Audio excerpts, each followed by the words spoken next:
안녕하십니까. 명실상부 조선업계 최강자인 대한민국. 그런데 최근 유럽이 중국과 손을 잡고 LNG선 분야에서 한국의 압도적인 지위를 타도하려고 시도한 정황이 포착되었습니다. 자칫 잘못하면 중국이 한국을 제치고 세계 1위에 오를 수도 있었던 상황. 놀랍게도 이런 위기의 순간에 한국은 유럽과 중국이 상상도 못했던 초격차 기술을 선보이며 계략에서 벗어날 수 있었다고 하는데요. 그뿐만 아니라 이 신기술로 새로운 국제표준을 정립해 앞으로는 한국이 이들을 상대로 역갑질을 할 수도 있을 것이라고 합니다. 그 기술이 어떤 것이었길래 한국이 이들의 추격을 뿌리칠 수 있었는지 지금부터 자세하게 설명해 드리겠습니다. 7개월이 넘게 이어지는 우크라이나 러시아 전쟁. 압도적인 국력 차이를 바탕으로 러시아가 우크라이나를 빠르게 점령하면서 끝날 것이라는 예상과는 달리 전쟁은 장기화되고 있습니다. 서방의 지원을 등에 업은 우크라이나의 선방과 러시아의 상상 이하의 졸전이 겹쳐진 결과였죠. 일진일퇴를 거듭하는 가운데 푸틴은 점점 처음 계획과 틀어지는 전황에 손에 든 카드를 하나 둘씩 개개내 놓을 수밖에 없게 되었습니다. 그런 상황 속에서 유럽 대륙은 혼란에 빠졌습니다. 바로 러시아가 내놓은 천연가스라는 카드 때문이었죠. 그동안 러시아에서 들여오는 값싼 천연가스에 크게 의존해왔던 유럽은 푸틴이 가스관을 틀어막고 협박해오자 흔들릴 수밖에 없었습니다. 한때는 유럽에서 가스 구입이 어려운 사람들은 도끼를 들고 산으로 나가 땔감을 모아야 할 것이라는 이야기가 있었을 정도로 푸틴의 협박은 엄청난 여파를 몰고 왔고 유럽 각국은 이러한 상황을 모면하려고 에너지 자원 확보에 열을 올렸습니다. 그 중에서도 독일은 가장 심각한 위험에 처해 있었던 나라였습니다. 러시아산 에너지 의존도가 너무 높은데 이를 대체할 다른 돌파구가 도무지 보이지 않았죠. 결국 자신 있게 내세운 탈원전 정책도 잠시 중단하고 원전 도입을 서두르는가 하면 은근슬쩍 친환경 에너지의 원자력을 포함시키며 에너지 수급을 위해 체면도 가리지 않게 되었습니다. 보유식 LNG 설비를 설치해 저장 용량을 늘리는 방법을 고민하거나 미국으로부터 셰일가스 및 석유를 공급받는 방법으로 위기를 모면해보려고 했던 유럽은 냉혹한 현실을 직면해야 했습니다. 바로 다가오는 12월, 겨울의 한파가 유럽을 덮치기 때문입니다. 현재 수준보다 훨씬 더 많은 에너지 수요가 발생할 것은 자명한 일. 그러나 전쟁이 세계 규모로 확전될 가능성으로 인해 세계 각국이 자원 비축을 위해 힘쓰는 가운데 유럽의 선뜻 자원을 내줄 나라를 찾기란 쉬운 일이 아니었습니다. 이런 가운데 폭발적인 수요 증가세를 보이며 인기를 끈 상품이 있었습니다. LNG선이 그 주인공인데요. 액화천연가스의 세계적 수요가 폭증하면서 이를 운반할 수 있는 선박의 수요 역시 기하급수적으로 증가한 것입니다.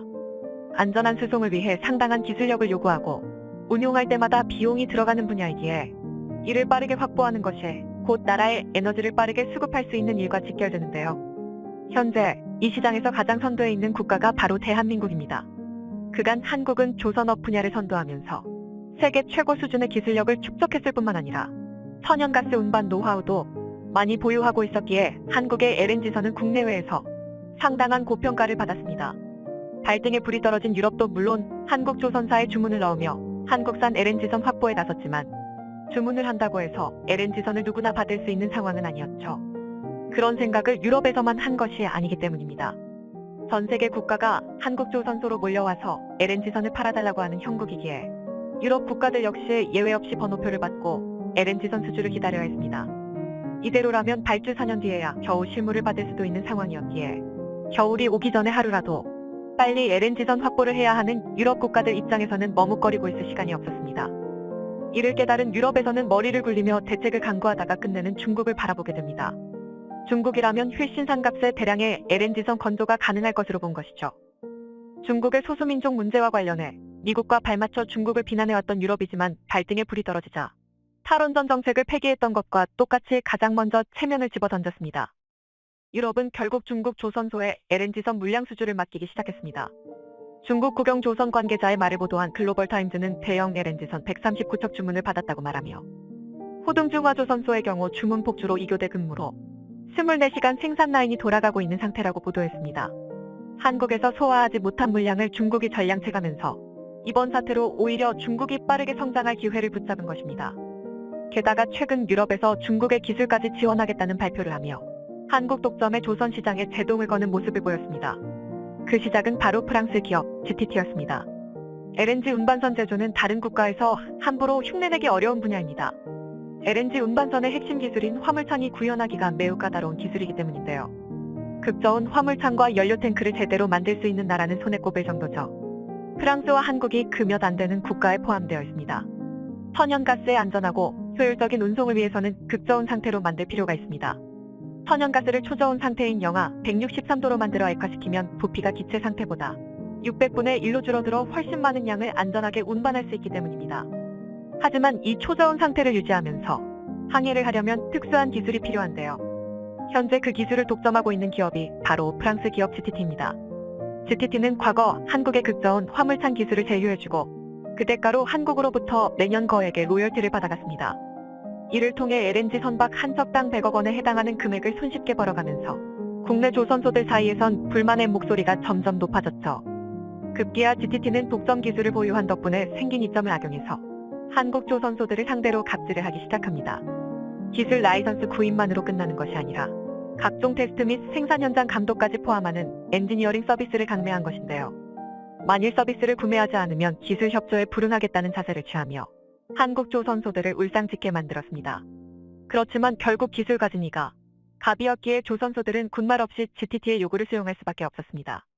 다행히 그때까지는 라이선스를 보유한 곳이 오로지 한국뿐이었고 중국이나 일본 등 경쟁국에 GTT가 라이선스를 넘긴 적은 없었기에 LNG선 경쟁력 자체가 약화된 것은 아니었기 때문이었죠. 그런 가운데 GTT가 돌연 중국에게 라이선스 계약을 제공하면서 태도를 뒤집은 것입니다. GTT는 CMHI 장수 조선소와 기술 지원 및 라이선스 계약을 체결하며 중국이 한국을 뛰어넘어 조선시장 최강자로 군림할 수 있는 조건을 만들어 주었습니다.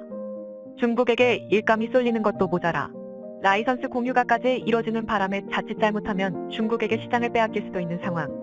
장난조선소, 대련조선소 등 중국의 주요 조선소가 갑자기 LNG선 생산을 선언하면서 LNG선 굴기를 선언하고 대형 LNG 운반선 건조 연구소인 후중중화조선은 생산 라인을 추가 건설하며 중국 조선업계 전체가 LNG선 생산에 집중 투자를 서두르고 있는데요.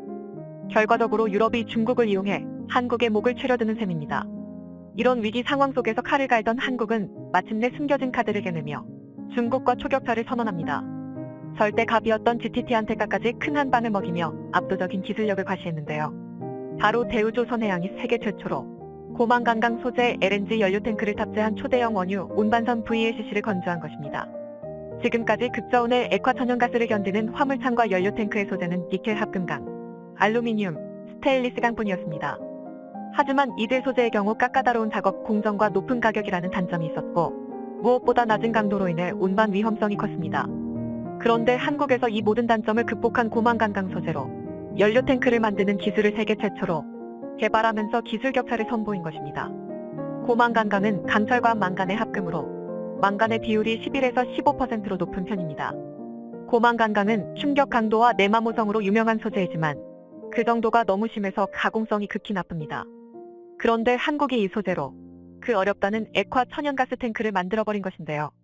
값싼 금속이 재료다 보니 기존 소재 대비 가격이 낮을 뿐만 아니라 극저온 성능도 출중해서 차세대 연료탱크가 될 전망입니다. 한국은 이 탱크를 개발하면서 고만간강 전용 용접 기술도 같이 개발했고 덕분에 한국은 전 세계에서 유일하게 선진 연료탱크 기술을 독점할 수 있게 되었습니다. 게다가 이를 통해 GTT의 기술에 기대지 않는 독자적인 극저온 화물창 기술인 KC-이 기술 개발에 진척을 보이고 있다고 밝혔는데요. 기존 화물창인 KC-1의 문제를 보완, 기술적인 한계를 뛰어넘어 한국 고유의 화물창 기술 보유가 멀지 않았다고 밝히며 프랑스 독점 체제를 한국이 추월할 수 있다고 선언했습니다. 독자적인 기술 개발과 함께 세계 최초의 연료탱크 기술까지 손에 넣으면서 한국은 프랑스에 매년 지불하던 로열티도 조만간 아낄 수 있게 되었을 뿐더러 새로운 국제표준을 정립해 그 지위를 가로챌 수도 있게 되었습니다. 역으로 고만간강 연료탱크 기술 라이센스로 외국 상대로 로열티를 받을 수 있는 것이죠. 가격 경쟁력에서 압도적인 한국의 연료탱크 기술은 세계 표준으로 자리 잡기에 부족함이 없는 상황.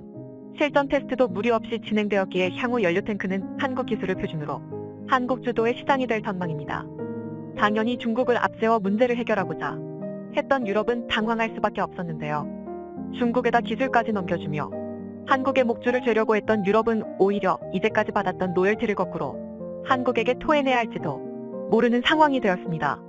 한국이 보여준 압도적인 기술력에 박수를 보내며 세계 최강 조선 기술을 보유한 대한민국이 계속 초격차를 유지하면서 세계 1위로 자리매김하길 기원해보겠습니다. 시청해주셔서 감사합니다. 영상이 도움이 되셨다면 구독과 좋아요 부탁드리며 다음에 더 유익한 영상으로 찾아뵙도록 하겠습니다.